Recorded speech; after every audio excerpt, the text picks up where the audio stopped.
I still can't believe the people I trusted the most thought they could erase me from my own home like I didn't even exist. And to this day, even after everything that happened, I still replay every second in my mind and wonder if I was too harsh or not harsh enough.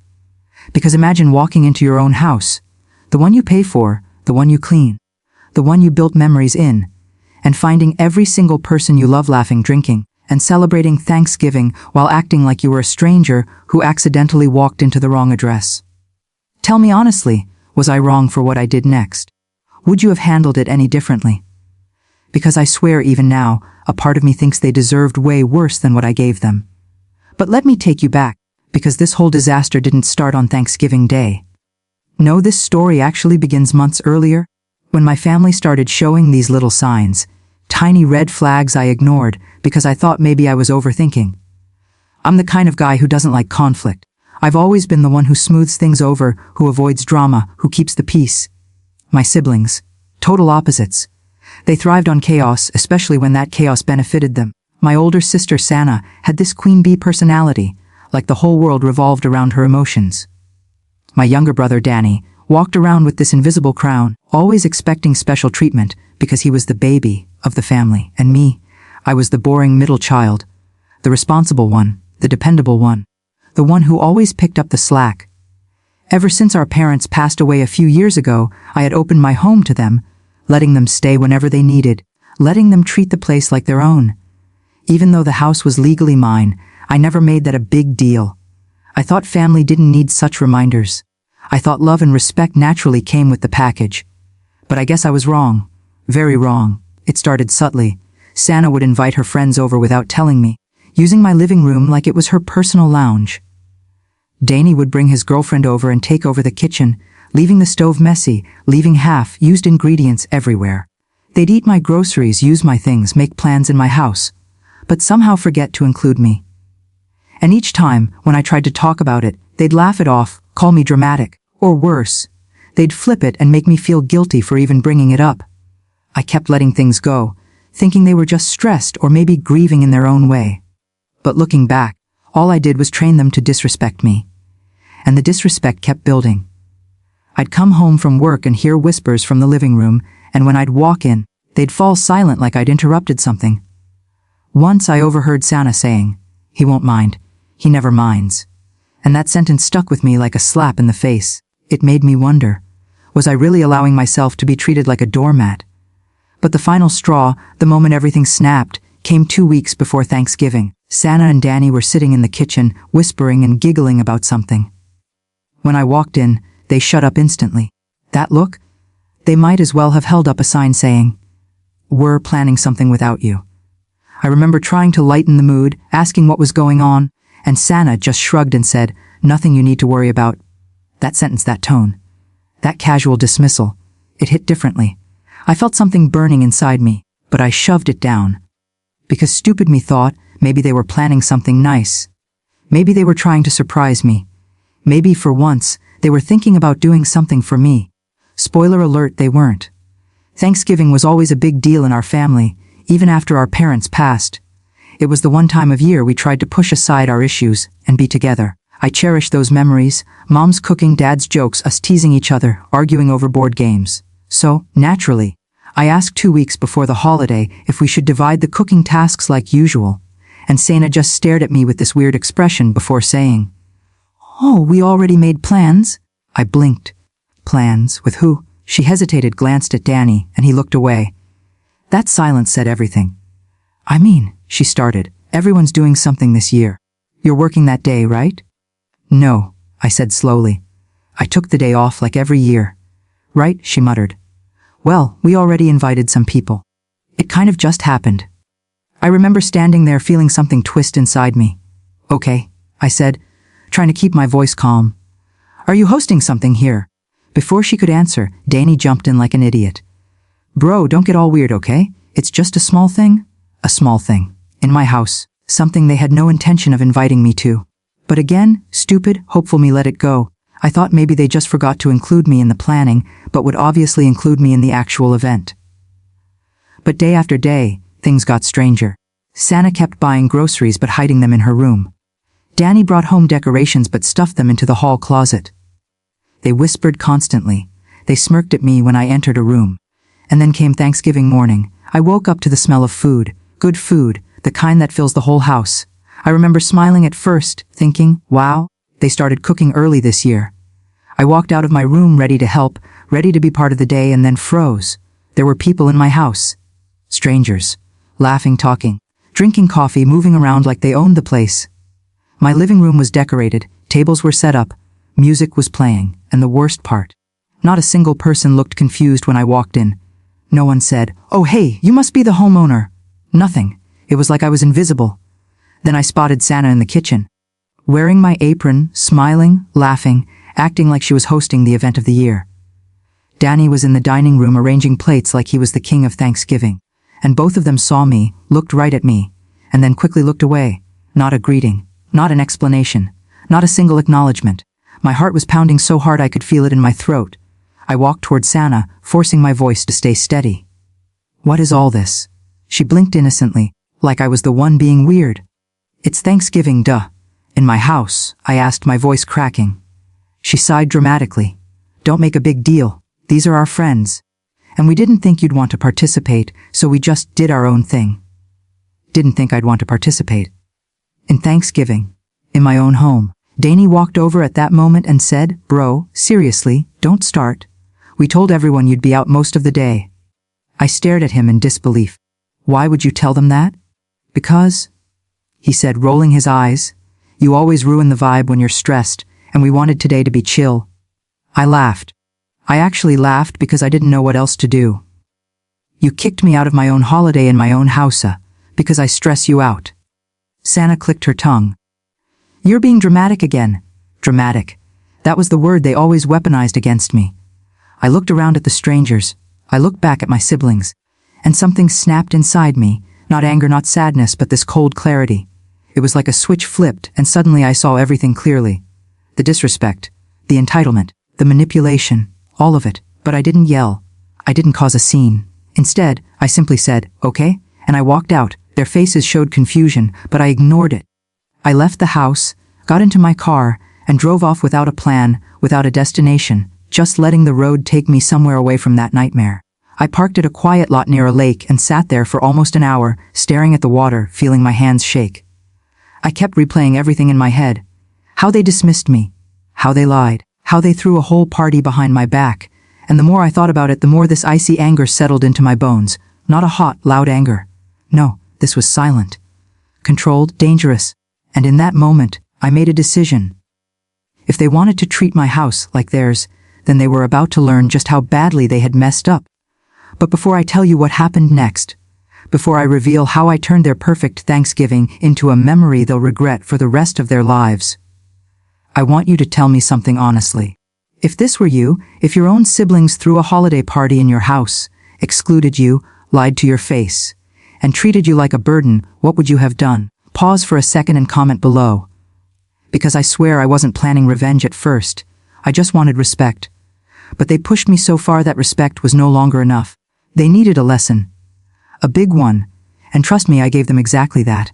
But that's where part 1 ends, because the next part, the actual revenge, the confrontation, and the fallout, is a whole storm on its own. When I sat there in my car staring at the lake, a strange calm washed over me. Not the peaceful kind, no. This was the kind of calm you get right before a storm. The kind that sharpens your mind and makes everything slow down until every thought is crystal clear. I wasn't shaking anymore. I wasn't confused anymore, and for the first time in months, maybe years, I felt a sense of control return to my body. They had pushed me away, erased me, treated me like a guest in my own home. And after everything I had done for them, after all the years of giving, compromising, and swallowing my own needs so they could feel comfortable, they repaid me by celebrating a holiday I cherished without me, in my face, in my house, with strangers. And it was in that moment, sitting in my parked car, that I finally understood something. People will treat you exactly how you allow them to. And I had allowed them to treat me like nothing. That was about to change. I finally drove back home, but not before stopping at a small store a few miles away. I walked inside calmly, picked up a few very specific items, paid for them, and walked out with a strange sense of satisfaction in my chest. The plan wasn't even fully formed in my mind yet, but I knew the broad strokes. I didn't need to think hard. Everything they had done made the next steps painfully obvious. When I pulled back into my driveway, I could hear laughter echoing from inside the house. Loud music, loud voices, loud everything. They were having the time of their lives. My house was glowing with warm lights, people probably drunk, dancing, eating food bought with my money, cooked in my kitchen. And they had no idea what was coming. I sat there for a moment, gripping the steering wheel, and said to myself, if they want to pretend I don't exist, fine. But they're about to remember today forever. I walked to the front door and stood there listening for a moment. Someone was telling a loud story, people were laughing, glasses clinking. My sister's voice echoing like she owned the place. I opened the door and stepped inside quietly. No one noticed me at first, which honestly made me laugh because it proved everything I felt earlier. I was invisible, to them, at least. But that was about to change. I walked to the hallway panel where the main switches were. One big metal box. One simple flip, and I turned off the entire house, everything. All the lights, all the music, the oven. All of it shut down in one satisfying click. Instant darkness. Instant silence, instant chaos. People screamed. Someone yelled, "What the hell?" Someone else tripped. The whole room went from festival to haunted house in 1 second. I heard glasses clattering, a plate smashing somewhere, and a woman screaming like she'd seen a ghost. Then Santa's voice cut through the darkness. "Ding! You do?" I almost laughed out loud. Of course she blamed him. Danny shouted back, "I didn't touch anything!" Then I stepped forward. He's right. He didn't. Silence fell harder than the blackout. I pulled out my phone, turned on the flashlight, and pointed it at my own face. Everyone stared at me like they were seeing me for the first time all day. Santa's mouth dropped open. "Oh, you Ungi?" I walked past them calmly, almost casually, heading toward the kitchen. "Oh, nothing," I said, just enjoying my Thanksgiving. In my home, someone whispered, "Wait, this is his house." Santa's face turned red. That's not what you think." "Oh no," I cut her off. "It's exactly what I think, and exactly what you made it." Someone's phone flashlight flicked on, then another. The room was now dimly lit with small shaky lights from confused strangers staring between me and my siblings like this was some kind of reality show gone wrong. Danny stepped forward, his voice raised. "Bro, stop being dramatic! You're ruining everything!" I slowly turned toward him. "Am I? Or did you ruin everything the minute you threw a Thanksgiving party in my home and lied to everyone that I wouldn't be here?" The murmurs started immediately. People whispering. People looking uncomfortable. Good, they should see the truth. Santa ran after me into the kitchen. "Seriously, you're doing this right now? You're embarrassing us!" I stopped, turned around slowly, leaned against the counter, and crossed my arms. Funny. I could have said the same thing when I woke up to strangers in my home, because my own family didn't want me here. For a second, her face faltered. Just a second. Then she snapped. "It wasn't like that." "Oh, really?" I raised an eyebrow. "Then tell everyone the truth. Tell them you deliberately didn't invite me. Tell them you told people I wouldn't be here. Tell them you used my house because you didn't want to clean your own." A few of the guests exchanged awkward glances. One woman whispered to another, "That's so messed up." Danny finally lost his temper. "Bro, stop making this about you! We just wanted to have a good time!" "You always make things complicated." I laughed. Actually laughed. Right. So the solution was erasing me from my own home. You two really thought that was going to end well. Santa groaned, slapping her hand to her forehead dramatically. "Oh my God, you are overreacting! Why do you always have to be like this? We told everyone you'd be working!" "And you lied." Like always, the room fell silent again. The guests didn't know where to look. Some looked embarrassed, some amused, some just wanted to leave. This was good, but I wasn't done. I held up the small bag I brought from the store. "Since you two think this house belongs to you more than me, we're going to fix that misunderstanding real quick." Danny frowned. "What's in the bag?" "Proof," I said simply. Then I walked over to the front hallway where there were shoes everywhere. Guest shoes, my siblings' shoes, piles of mess, bags, jackets, all thrown around like my place was a storage unit. I opened the bag and pulled out 2 laminated sheets. One said, "Propawe off, as he says I read." The second one said, "You yortien will reseltien removel." I taped them right above the shoe rack. Someone burst out laughing. Someone else gasped. Santa stepped forward like she couldn't believe what she was seeing. "What are you doing?" "I'm doing what I should have done months ago," I said calmly, turning to face the entire room, setting boundaries. Then I pointed at each guest. Everyone in this house has 60 seconds to leave. You are in my home without my consent. This party is over? Gasps. Outrage whispers. Someone muttered, "Girl didn't even tell us this wasn't her house." Another woman grabbed her purse and said, "Yeah, I'm not staying for this."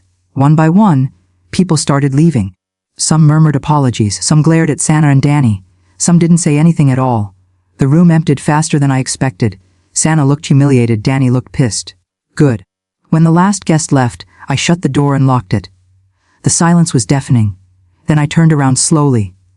My siblings stood there facing me like two criminals caught in a spotlight. Time for the real confrontation. Danny threw his hands up. "Bro, what the hell? You embarrassed us!" I stepped toward him. "Good, you deserved it." Sana snapped. "We just wanted to host a party!" "God, why do you always guilt trip us?" "You wanted to host a party?" I said sharply. "Then do it in your own house. Move out. Pay your own bills. Use your own kitchen. Buy your own food. Cook on your own stove. Invite people into your own living room." They froze. There it was, the truth hitting them like a brick. Santa's voice cracked. "Are you kicking us out?" I nodded. "Yes, tonight." Danny's mouth dropped. "You can't be serious! We're family!" "If we're family," I said coldly, "why didn't you treat me like it?" Santa's eyes widened as she saw how dead serious I was. "You're being cruel." "No," I said. "Cruel is pretending your brother doesn't exist so you can play host in his home. Cruel is lying to your friends and saying I wouldn't be here. Cruel is eating my food, using my space, and making me feel like an outsider in the house I paid for." They had no response. I pointed to the stairs. "Pack your things." Santa shook her head furiously. "You can't just throw us out like this." "I can," I said. "And I am." Danny stepped forward like he wanted to fight. "This is messed up! Where are we supposed to go?" "Not my problem," I said. "You decided you didn't need me today, so don't expect me to need you tonight." Santa's voice rose into a whine. "But we didn't mean." "Yes," I cut her off. "You did." I watched them slowly walk upstairs, completely defeated, completely humiliated. And for once I didn't feel guilty, not even a little. When they eventually came down with their bags, their faces were red from crying. They begged me to reconsider. They apologized. But their apologies weren't real. They were scared. Scared of losing access to the comfort I had provided them for years. I opened the door. "Leave." They walked out slowly, looking back at me as if expecting me to stop them at the last second. I didn't. I shut the door behind them. The silence afterward felt like fresh air, like healing, like freedom. The next morning I changed all the locks. I threw away every item they left behind. I cleaned the house from top to bottom, removing every trace of their presence. And for the first time in a long time, the place actually felt like mine again. Santa called me the next day. I declined. Danny texted me paragraphs. I didn't respond. They tried guilt, tripping me again. They tried playing the victim. They tried making me feel like I was destroying the family. But here's the truth, the family was already broken. I had just stopped pretending it wasn't. A week later, they finally accepted reality and moved in together somewhere else. They haven't asked to come back. They haven't stepped foot into my house again. And you know what? Peace finally exists in my home. Sometimes taking your power back looks like confrontation. Sometimes it looks like silence. And sometimes it looks like closing a door and locking it behind you. Looking back now, I don't regret it. Not one bit. I needed that moment to stand up for myself. I needed to remind myself that I mattered, that my home wasn't a charity house, that my boundaries weren't optional. Do I still love them? Sure, they're my siblings. But love doesn't mean tolerating disrespect. Love doesn't mean letting people walk all over you. And love certainly doesn't mean giving them unlimited access to your life while they treat you like a side character in your own story. If they ever truly change, maybe we'll rebuild our relationship. But until then, I'm keeping my peace and my keys. So if you're still listening, tell me, was I wrong for kicking them out? Or was it about time someone taught them a lesson? If you were on my side, like this video. If you've ever had family disrespect your space, subscribe for more stories like this. And drop your final thoughts in the comments. I want to know what you think about this whole mess.